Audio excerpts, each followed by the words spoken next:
Hello दोस्तों, नमस्कार। आपका गुरु शिक्षा क्लासेज में स्वागत है। मैं हूं बीके। आज आपको पढ़ाने आया हूं मैथ का। आज मैं जो चैप्टर पढ़ाने वाला हूं उसको जो है ना, लाभ हानि का दूसरा पार्ट है, जिसको बट्टा या छूट, इंग्लिश में इसको डिस्काउंट कहते हैं। यह पार्ट 1 में लेकर आया हूं। आज मैं इसके विषय में पूरा ही डिस्कस करूंगा कि अंकित मूल्य क्या है, छूट, बट्टा, ये सब क्या है। इसके विषय में मैं डिस्कस करूंगा। तो दोस्तों चलो आज देखते हैं। दोस्तों, अंकित मूल्य क्या है? सबसे जरूरी बात है आपको समझना। बेसिक से हाई लेवल हमको पढ़ाने का मेरा मेन उद्देश्य है कि आपको बेसिक से एक बात बस समझाना। तो अंकित मूल्य क्या है? जिस मूल्य पर वस्तु प्रारंभ में बेची जाती है तो उसे अंकित मूल्य या सूची मूल्य कहते हैं। कहने का मतलब यह है दोस्तों, जब कोई वस्तु जिस समय कंपनी में बनती है उसके बाद प्रारंभ में जब वस्तु बेची जाती है, प्रारंभ में वस्तु उस समय जो बेची जाती है वो क्या होता है? अंकित मूल्य होता है। वो अंकित मूल्य होता है। जैसे बता दिया गया है, अंकित मूल्य बराबर सूची मूल्य होता है। कहने का मतलब है, चाहे आपसे प्रश्न में अंकित मूल्य पूछे या सूची मूल्य पूछे, वो एक ही चीज पूछ रहा है। अंकित मूल्य को एमपी से प्रदर्शित करते हैं। किससे? एमपी से। तो एमपी का फुल फॉर्म है मार्क प्राइस। Mark price. तो ये ध्यान दें। अब दोस्तों हम छूट के विषय को डिस्कस कर लेते हैं। छूट या बट्टा, चाहे छूट की बात करें या बट्टा की बात करें, वो एक ही चीज की बात कर रहा है। किसी वस्तु के अंकित मूल्य पर जो छूट दी जाती है उसे बट्टा कहते हैं। कहने का मतलब है, कोई वस्तु हो, उसके अंकित मूल्य पर जो मूल्य अंकित हो उस पर जो छूट दी जाती है, जो भी छूट दी जाए वही क्या है? बट्टा है दोस्तों। वही क्या है? बट्टा।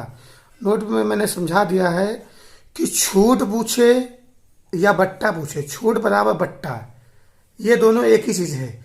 छूट को डी से प्रदर्शित करते हैं, इंग्लिश में इसको डिस्काउंट कहते हैं। इंग्लिश में इसको डिस्काउंट कहते हैं। ये आप ध्यान दें। अब दोस्तों थोड़ा डिस्कस कर लेते हैं विक्रय मूल्य के विषय में। विक्रय मूल्य ये मैं लाभ हानि में डिस्कस कर चुका हूं, लेकिन इस चैप्टर में भी इसका बहुत बड़ा महत्व है। तो देखिए दोस्तों, विक्रय मूल्य वह राशि जिस पर कोई वस्तु बेची जाती है, वह राशि जिस पर कोई वस्तु बेची जाती है उसे विक्रय मूल्य कहते हैं। उसे विक्रय मूल्य कहते हैं। और विक्रय मूल्य को मैंने समझा, विक्रय मूल्य नोट मैंने समझा दिया है। विक्रय मूल्य इसको एसपी से प्रदर्शित करते हैं। एसपी का फुल फॉर्म है सेलिंग प्राइस। Selling price. तो कहने का मतलब दोस्तों है, इसको एसपी से प्रदर्शित करते हैं, ये ध्यान रखें। अब दोस्तों इस पर कुछ फार्मूले हैं जो समझ लीजिए। बेसिक फार्मूले मैंने समझाए हैं, बाकी तो कई फार्मूले हैं वो भी प्रश्न में जैसे आते जाएंगे वैसे समझाते जाएंगे। तो दोस्तों इसका सूत्र है एमपी बराबर एसपी प्लस डी। एमपी मतलब अंकित मूल्य बराबर एसपी मतलब विक्रय मूल्य प्लस छूट। छूट बोलो चाहे डी को बट्टा। फिर छूट परसेंट या बट्टा परसेंट पूछे तो छूट परसेंट बराबर डी बटे एमपी गुणे 100 अंश में। ये ध्यान रखें। उसके बाद दोस्तों ये भी याद रखें, प्रश्न सूत्र नंबर 3 जो ना, डी परसेंट बराबर एमपी माइनस एसपी बटे एमपी गुणे 100 अंश में। ये याद रखें दोस्तों। हमेशा डिस्काउंट कहने का मतलब है, बट्टा हमेशा जो है ना, ये अंकित मूल्य पर ही निकाला जाता है। बट्टे में हमेशा अंकित मूल्य ही रहेगा। अंकित मूल्य में अंकित मूल्य ही रहेगा, क्योंकि डिस्काउंट हमेशा अंकित मूल्य पर ही निकाला जाता है। अगला सूत्र देख लीजिए दोस्तों। अगला 4 नंबर सूत्र है, अगर डिस्काउंट बराबर ये भी सूत्र होता है A plus B minus A B बटे 100%। ये भी फार्मूला दोस्तों होता है, याद रखें। ये सब बेसिक फार्मूले हैं दोस्तों, इन्हीं से बड़े बड़े प्रश्न हल होंगे दोस्तों। और दोस्तों अब यहाँ मैंने हिंदी में भी समझा दिया है, समझ लीजिए। एमपी क्या है? अंकित मूल्य है। एसपी क्या है? विक्रय मूल्य को कहते हैं। डी क्या है? छूट या बट्टा, आपसे याद रखें। और डी परसेंट क्या है? छूट प्रतिशत या बट्टा प्रतिशत। ये चीज याद रखें। मैंने इनको विश्लेषण पूरी तरह कह दिया दोस्तों। अब आगे देखते हैं दोस्तों। इन्हीं नियमों पर कुछ प्रश्न देख लेते हैं जो बहुत ही महत्वपूर्ण है। टाइप 1 है दोस्तों, देख लीजिए प्रश्न 1। एक सामान का अंकित मूल्य दोस्तों 200 रुपये है और वह 175 रुपये में उपलब्ध है, तो उस पर किस दर से बट्टा या छूट दिया गया है। ऐसे प्रश्न पूछे जाते हैं, बहुत परीक्षा पूछे जाते हैं। ये लाभ हानि का दूसरा ही पार्ट है दोस्तों। तो दोस्तों देख लीजिए, ऐसा कोई प्रश्न है तो आप इसी नियम से हल करें जो मैं समझा रहा हूँ। तो दोस्तों अंकित मूल्य दिया गया है, तो अंकित मूल्य को एमपी से प्रदर्शित करते हैं। एमपी का कितना दिया गया है, 200 रुपये, 200 रुपये। उसके बाद जो वह 175 रुपये में उपलब्ध है, तो इसका मतलब ये एसपी की बात कर रहा है।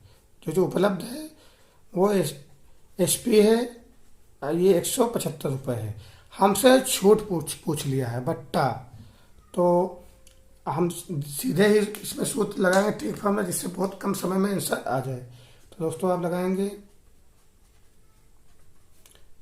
D% बराबर MP माइनस SP बटे MP, और गुणे में दोस्तों क्या रहेगा, 100।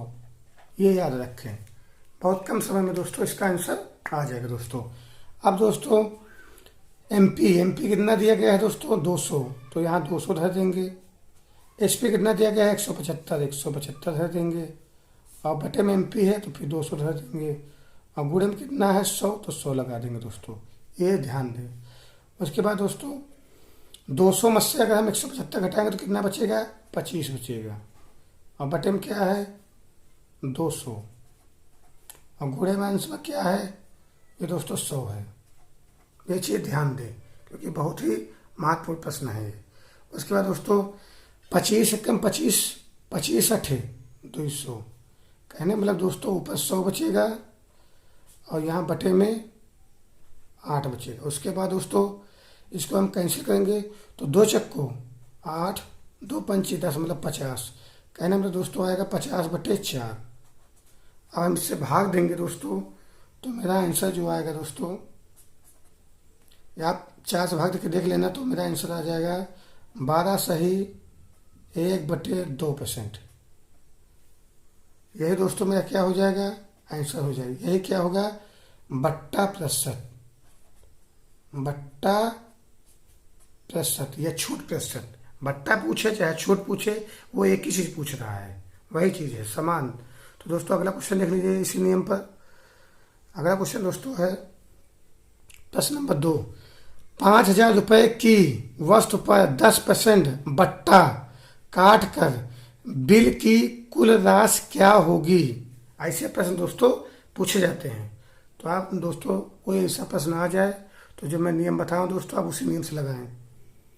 तो आप सीधे ही ये 5,000 रुपये की वस्तु है, तो इसका मतलब ये एमपी है, हमेशा याद रखें 5,000 रुपये की। फिर ये बट्टा है तो ये डिस्काउंट परसेंट है, ये डी बराबर हम 10%। तो दोस्तों हमसे पूछा क्या है, कुल राशि क्या होगी, तब को टोटल राशि क्या होगी। तो आप टोटल राशि को याद रखें, एक फॉर्मूला लगा देंगे, कुल राशि। सीधे दोस्तों ऐसा कोई प्रश्न आ जाए, एमपी माइनस एमपी गुणे डी और बटे में 100, ये फॉर्मूला याद रखें, सीधा ही आंसर आपका आ जाएगा दोस्तों। तो यहाँ दोस्तों एमपी कितना है, तो 5,000, आप सीधे 5,000 लिख दीजिए। यहाँ एमपी लिखा है तो 5,000 लिख दीजिए। यहाँ डी लिखा है तो सीधे आप 10 लिख दीजिए, क्योंकि दो डी बराबर 10 दिया है, और बटे में क्या है 100, ये आप याद रखें। उसके बाद दोस्तों ये 0 से ये 0 कट गया, ये 0 से ये 0 कट गया। उसके बाद दोस्तों बचा है, ये ध्यान दें, 5,000 माइनस 500, ये चीज़ ध्यान दें। तो 5,000 से अगर 500 घटाएंगे तो मेरा दोस्तों आएगा 4,500 रुपये, 4,500 रुपये दोस्तों आ जाएगा। तो ये इसमें कौन सा मेरा जो है ना ऑप्शन सही हो रहा है दोस्तों, तो ऑप्शन नंबर दोस्तों मेरा ए सही हो रहा है। जो इससे पहले दोस्तों मैंने बताया था उसमें ऑप्शन नंबर मेरा कौन सा आया था, सी दोस्तों आया था। तो दोस्तों मैंने जितने भी प्रश्न पढ़ाए ना किसी न किसी परीक्षा में आए हैं, बहुत ही महत्वपूर्ण हैं। तो दोस्तों अगर मेरा वीडियो आपको अच्छा लगा हो तो लाइक करें, शेयर करें, सब्सक्राइब करें दोस्तों। थैंक यू दोस्तों।